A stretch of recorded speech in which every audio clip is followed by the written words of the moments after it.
What's up, everybody? Welcome to the Infinite Taylorverse podcast. I'm Billy Taylor, and this week, it's kind of a special week for me and many other people around the world.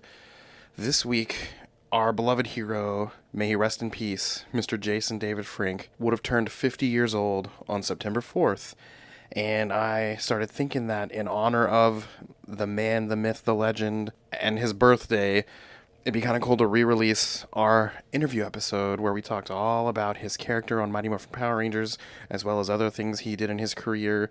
And then we end the episode with that awesome interview that we had the chance to do, and I'm just so grateful for that moment. I'm so glad that we have it, memorialized in digital form that we can listen to whenever we want, whenever we're feeling, sad about our loss of him and things like that. But anyway, as I said, this week would have been his 50th birthday, so we're going to celebrate today by re-releasing that episode, our amazing interview with Mr. Jason David Frank himself.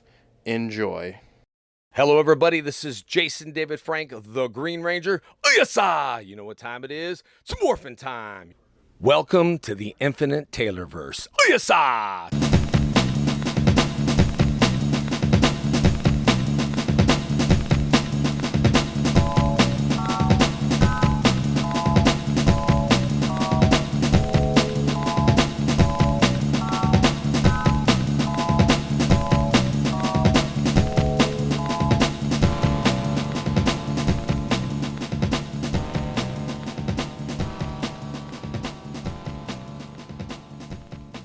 Warning. Red alert. Ay, ay, ay, ay, ay! Danger, Will Robinson.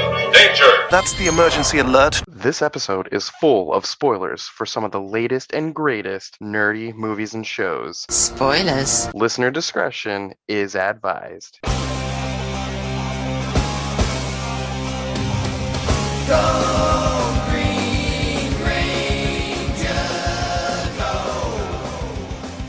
What's up, everybody? Welcome to the Infinite Taylorverse podcast. I'm Billy Taylor. And I'm Taylor Oxner. And if you couldn't tell from that amazing intro, this week is one of our awesome interview episodes. So we had the amazing opportunity to sit down with Mr. Tommy Oliver from Mighty Morphin Power Rangers, Jason David Frank, talk to him a little bit about how much his fans appreciate him and his longevity in that franchise and what's to come. And it was, I have to be honest, the coolest half hour of my inner child's life. Yeah. Literally, after we were done recording, I told the guy, you have no idea how my inner child just would not believe this moment actually happened. It was a lot of fun, and that's something you guys can look forward to here in a little bit to talk about. But to start, Taylor and I are going to talk about basically a little bit about Power Rangers and the history of that character and Jason David Frank and some of the awesome things he's done and that is to come. So let's just kind of jump right in. Taylor, I'll start with you. I know we've talked about this before, but your relationship with the series Power Rangers was a little bit different than mine. Remind our listeners just kind of how you got into it. My parents were kind of strict when it came to the stuff we watched as kids. So if there's any violence at all, like real life, whatever, they would be like, nah, we'll not watch that. They weren't so much that way with my brother and sister, which they're like years apart from me. But I think I broke down all those rebellious hurdles for them anyway. Right. But years later, I was like, I'm going to watch this. I mean, I watched the episode here and there at friends' houses and whatnot. And I was like, man, my little kid self would have loved this. It's incredible. I find it more amusing now because I can't take it as serious as you probably can take it as serious just because you've grown up with it. Yeah. So for me, that stuff's hysterical. And I knew about the whole Super Sentai series in Japan. I actually knew about that before I had seen maybe more than 3 episodes of that show. But this is really funny. I was allowed to watch Masked Rider, which was a spin-off of Mighty Morphin Power Rangers. Yeah. I don't know why. It's just different, I guess. Yeah. It's only one dude, not a whole team. Yeah. Yeah, I don't know. I mean, I was able to watch Batman the Animated Series and X-Men the Animated Series, which is, in my opinion, far more violent. But yeah, it's just one of those funny things that I had to experience later in life. And there's a whole list. If there's ever like a gap in my movies or TV shows or music I haven't listened to or watched or engulfed, usually it's because of that.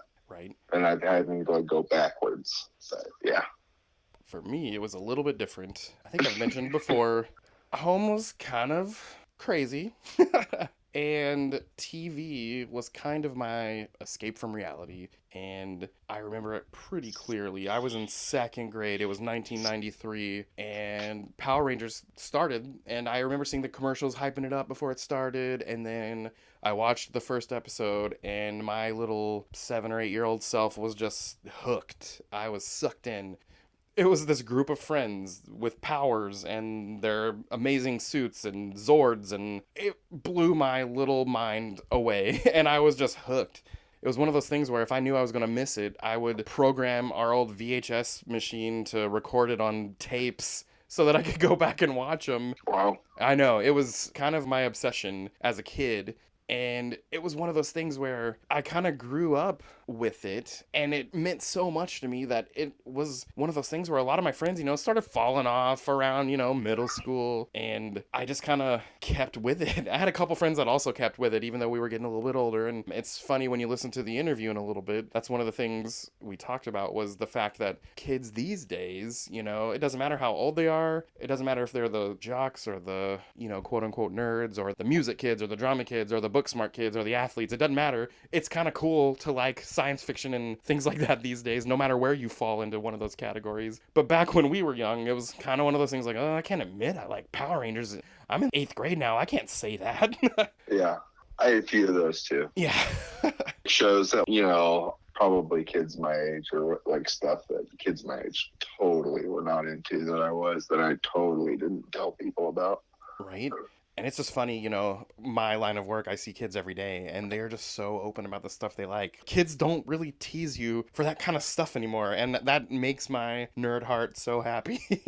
Yeah, it is. This generation coming up gets such a bad rap, but one thing they do have right for sure is the bullying is visceral, I guess. Right. I don't know. I mean, I still hear about internet bullying and stuff like that, but it feels like everyone's just kind of whatever about everyone right now. Yeah, I think acceptance is a little bit different. Kids accept you for so many more things these days. And don't get me wrong, bullying still happens, and there's, mean people out there, but it's just different. It's different. And all that to say, this show meant the world to me. So fast forward now to when I have my own children, and around the time my first 2 kids were old enough to kind of start really enjoying TV and movies and things like that, one of the things we did was go through and watch all the Mighty Morphin Power Rangers and a few of the seasons, afterwards over the years. And it's kind of like you said, looking back with grown-up eyes, it is 100% obviously directed at children. It is a kid's show. It's got goofy moments. It's got the giant rubber suit monsters and things like that. Yeah, and what's funny is I watched Godzilla movies as a kid too. I loved kaiju stuff as a little kid. Yeah. Sometimes I look back and I'll watch an episode of Mighty Morphin Power Rangers or any of the Power Rangers clips or something on YouTube, and I'm just like, my little heart would have blown. Right. My little heart and brain would have loved this. Yeah. And yeah, just watching it now, it's kind of like having on rose-colored glasses. I'm very aware of its target audience, and that's no longer me, but it means so much to me because of how much it meant to me when I was little. Yeah. And some of the silliest moments, man, still hit me in all the feels. Like the anniversary specials with my kids or something like that, where all the old Rangers from back in my childhood come back and join the new Rangers to make an appearance for a 25th anniversary special or something like that. And man, so it's like a Girl Meets World episode. Oh man, exactly like that. And it just punches me in all the nostalgic feels. It's amazing. I love it so much. Yeah. But hey, let's talk a little bit about the man of the hour here, Jason David Frank. So a little bit of history about him. When the show began, his character didn't even show up until the 17th episode. So basically, the front half of the series was ordered until they put that character in there. And a little bit of behind-the-scenes stuff. He was intended, that actor, after he did his miniseries amount of episodes, He was intended to go to that show VR Troopers and be the leader on that show as a character named Adam Steele. But the thing is, the popularity of Tommy the Green Ranger just kind of blew the producers away. So they're like, nope, change of plans. We're writing him back in. And then the rest is history. I can't imagine that show without him. Was he actually on episodes of VR Troopers? Because I watched VR Troopers. They recorded a pilot episode with him as the lead character around the same time as they realized, oh no, we got to put this guy back in Power Rangers. And so they scratched that all together and picked a different actor and moved forward with VR Troopers. And he came back to Power Rangers as Tommy. And then the rest was history. Okay. I remember the Green Ranger, even as a kid and not watching the show, I knew about the Green Ranger and the White Ranger because kids at school were like, this new Ranger is like a bad guy Ranger. It's crazy. Right. And he has a Zord and it's a Godzilla, but it's like not. And it like shoots bullets out of its fingers and whatnot. And it was just like the coolest thing described to me in my head, but I never knew what it really looked like until later. Yeah. And kind of like you said, the character shows up as a bad guy. And let me backtrack a little bit. Episode 1 through 16, my name is Billy. I'm kind of a nerd. Up through that point, I really loved the Blue Ranger Billy. I related so much to him. But then boom, episode 17, moving forward, Tommy shows up, the Green Ranger. Who's this bad guy? What's going on? Why is a ranger bad? And then you watch through the series and, you know, the team kind of destroys the sword that Rita used to put a spell on him. And then boom, he's good again. And he makes a pact with Zordon that I'll join the team to make amends for all the bad I did. And the rest is history. Man, don't get me wrong, I still loved every other Ranger, but he kind of quickly became favorite. I mean, the girls loved him. He had the cool long hair and just, I thought he was so cool. Yeah, he had the ponytail and didn't he have an earring too? Oh yeah, I am not gonna lie. When I was in 9th grade, I talked my parents into letting me get my ear pierced, and it's a 100% because Tommy had one. That's so awesome. I know.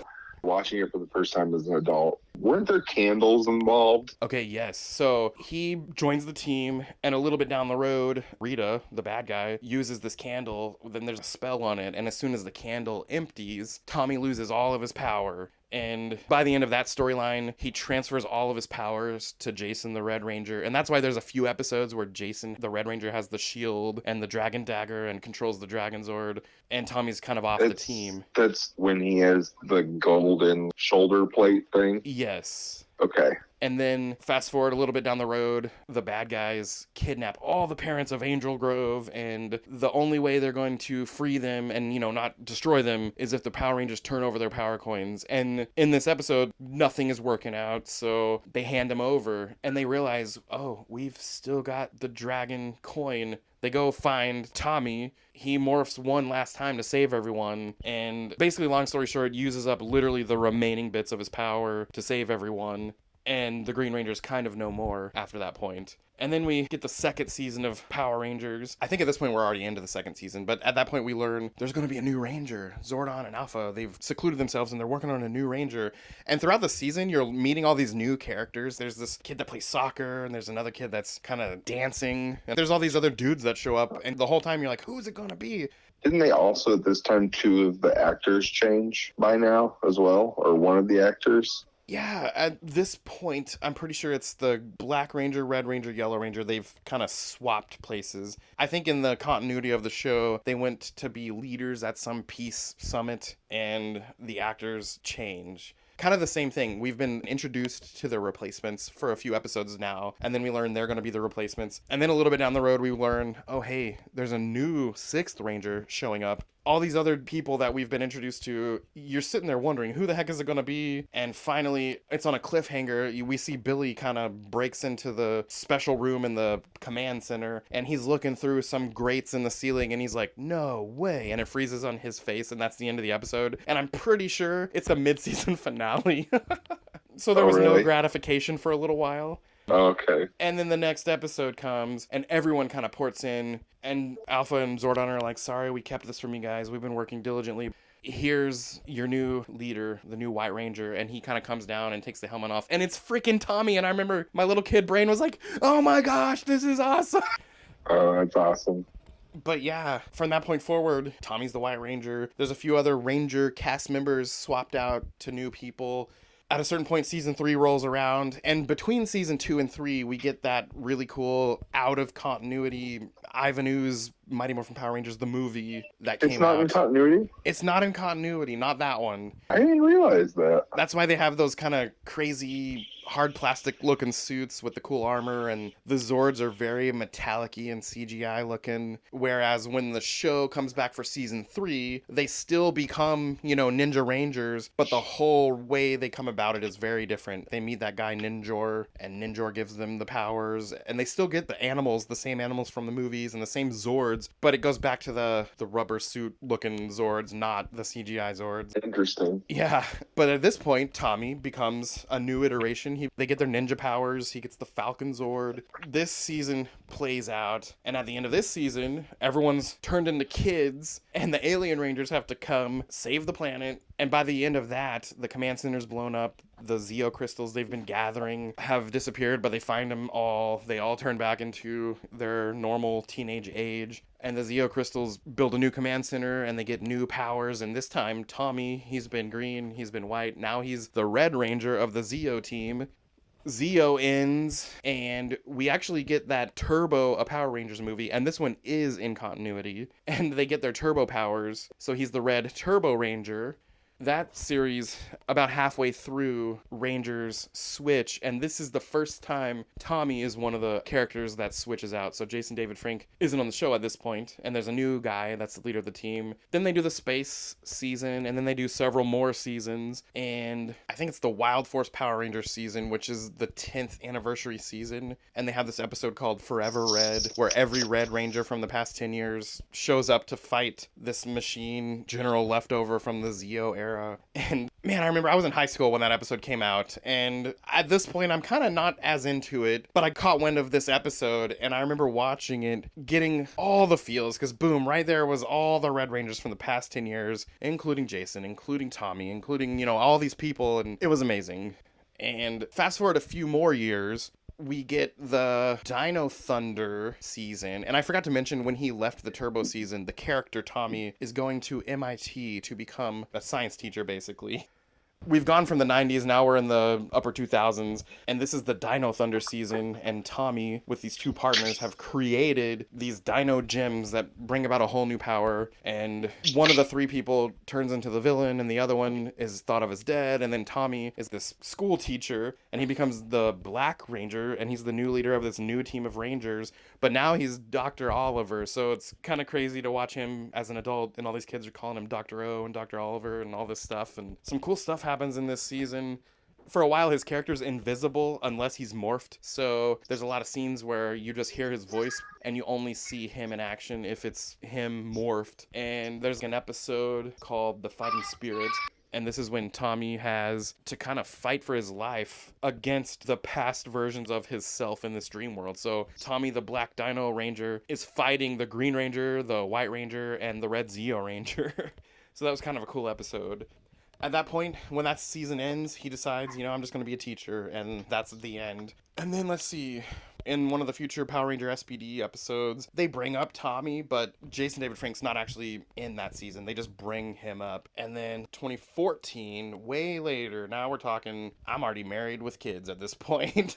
There's the legendary battle episode of Super Mega Force, and every Ranger from the past 25 seasons shows up in this episode. Now, in terms of actors, only a handful of those guys came back, and it's so awesome that they did. But in terms of Rangers, characters, suited up, helmet-wearing characters, every Ranger from the past was in it.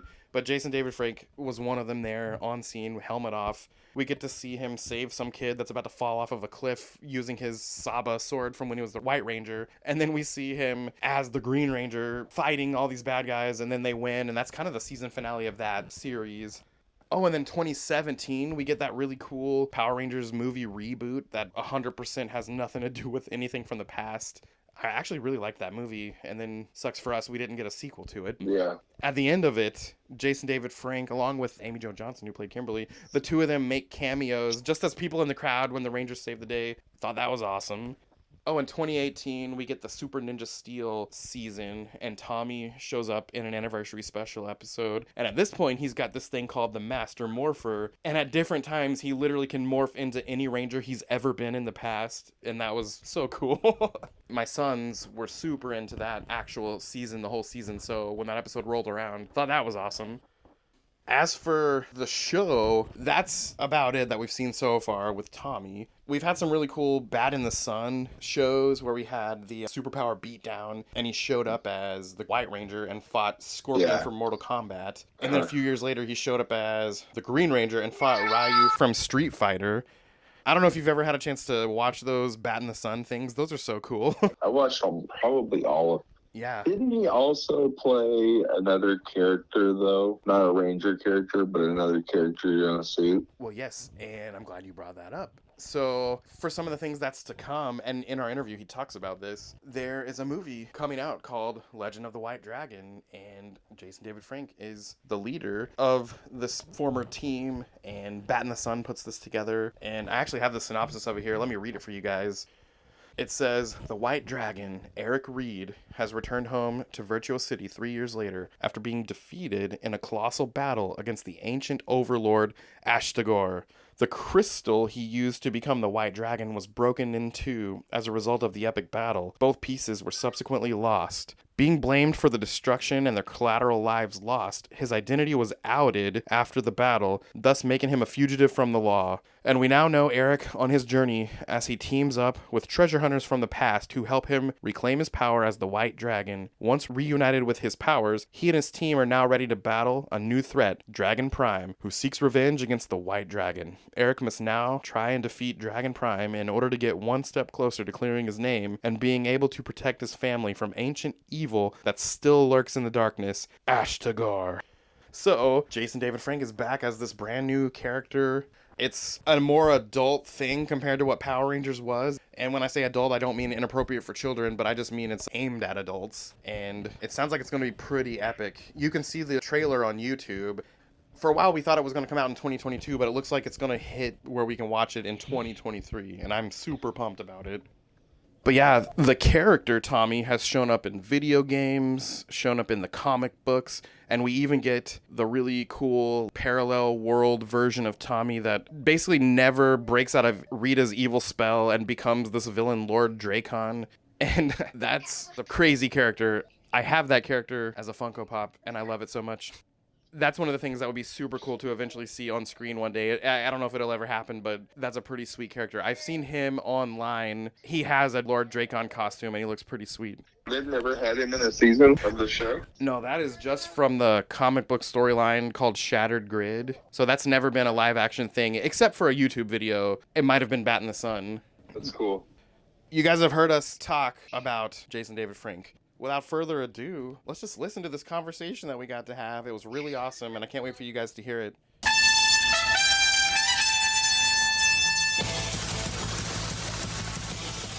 What's up, everybody? We are here at Elite Comics in Overland Park, Kansas, with the man, the myth, the legend, Mr. Tommy Oliver himself, Jason David Frank. Jason, how are you doing today, man? I'm doing great. It's funny you say the legend. I'm like, oh, I'm getting older. But the Legend of the White Dragon covers that. So I'm doing good, man. Thanks for taking the time out. Yeah, absolutely. No, thank you so much. First, I have to ask you a question that I'm sure you get so many times.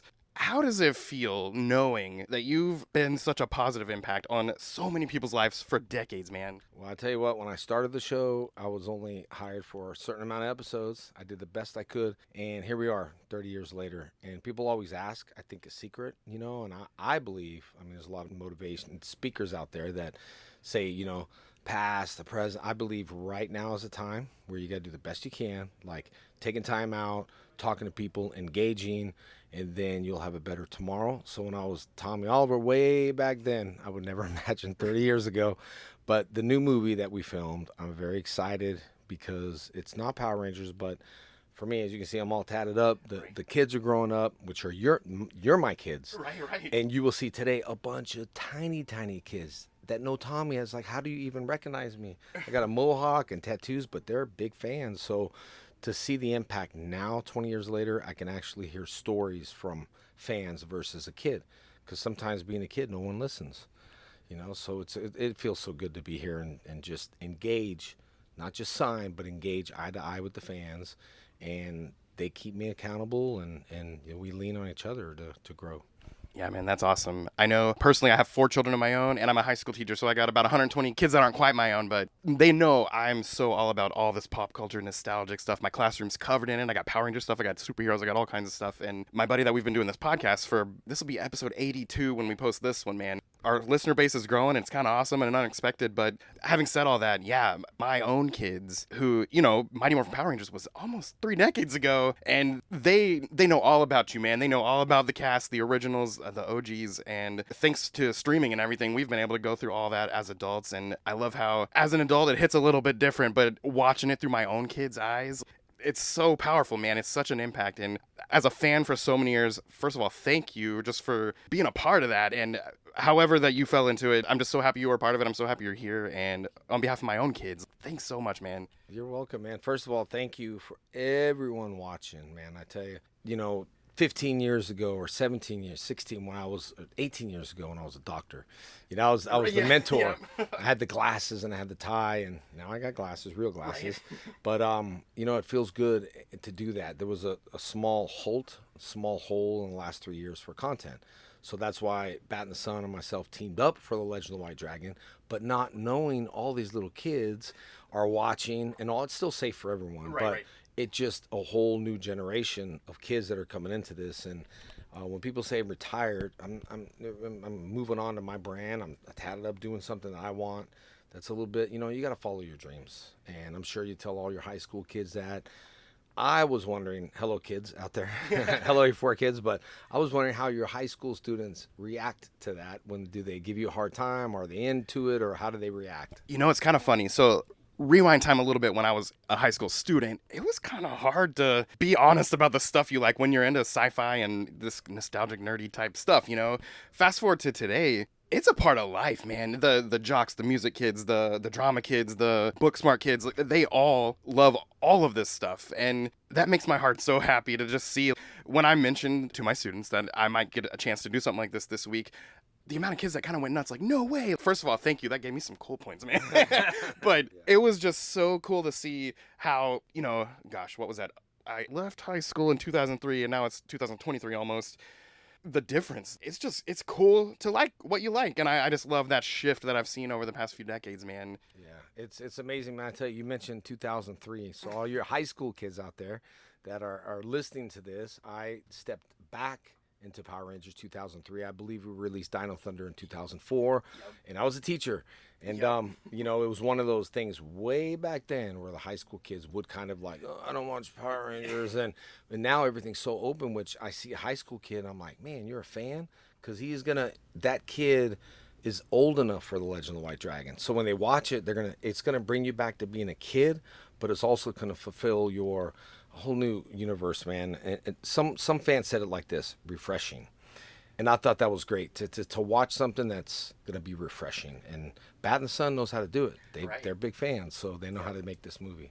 So bringing up Legend of the White Dragon, so anyone that's out there listening who maybe they live under a rock and they haven't seen what that is, can you tell us a little bit about what is that? I'm personally super excited, but for people who might not know, what is it? What's it going to be? Well, it's very interesting because the Legend of the White Dragon, if you watch the trailer, Legend of the White Dragon, we're going to have a bigger trailer coming out, and people always ask what the movie is about, and I want to go into so many details about it, but I have to go back to what it's about. I was a superhero, and then I lost powers and did something where I thought was pretty bad. I disappeared for 3 years, and in those 3 years is actually going to be a comic book called 1263, so you can catch up where Eric Reed was and through the comic book, and then flash to the movie. 3 years when he was on the run, his team tries to bring him back to want to be the Legend of the White Dragon again. And he's really reluctant, not too sure. There's a lot of things that happen. And then he ends up maybe becoming the Legend of the White Dragon. He becomes the White Dragon, and it's just a taste of what the universe is. And it's a really good movie. We got, let me see, the high school kids. We had John Wick 3, if you've seen that. Mark Dacascos is in that. old school people, The Crow and Double Dragon. For all the women out there, Iron Chef.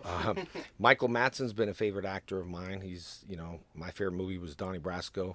And then King Batch, y'all kids might know him out there. He's our mentor, so we're going to have a little fun in that. And then David Ramsey, who did Arrow, he's in our film. He plays the mayor. And it's a really good looking film. And it gives me a lot of content to bite into as an actor. And you guys are going to see it. And, it's not, when I say not a kid's show, we don't talk like, all right, guys, it's a real movie that, you can watch and you can watch with your child. I brought my daughter to Deadpool. And I don't think that was she was very young. And I thought, so you can watch the movie, maybe a few bad words. We couldn't control Michael's mouth there. But anyway, it was a good film, and it was fulfilling for me and refreshing, and doing it during COVID where people say we couldn't. And that's what I want all the high school kids and kids to know, that you can do anything you want. Always say I can and believe in yourself, because no one's going to believe in you. I know your mom, your dad, but you have to believe in it heart in order to make it happen. And trust me, as I stand here 30 years later, I was told that I couldn't do a lot of stuff. And we made it happen. And the Green Ranger became the most longest existing Ranger because I wasn't worried about tomorrow. I did the best I could today. Yep.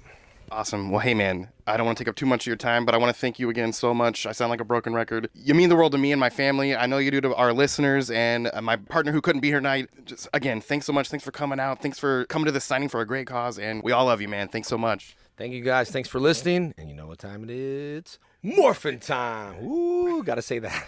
All right, buddy. Okay, that was awesome. I'm still fangirling like a maniac. I want to thank William from Elite Comics for letting us have this opportunity. You guys, get out there, get your books from Elite Comics in Overland Park. I don't know how else to say how much we love William. William's awesome. The shop is awesome. And again, thank you so much for letting us have this opportunity.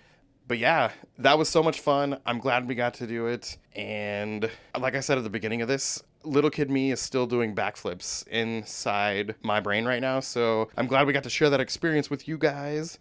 But as for us over here at the Taylorverse, I've been Billy Taylor. And I'm Taylor Oxner. And may the power protect you.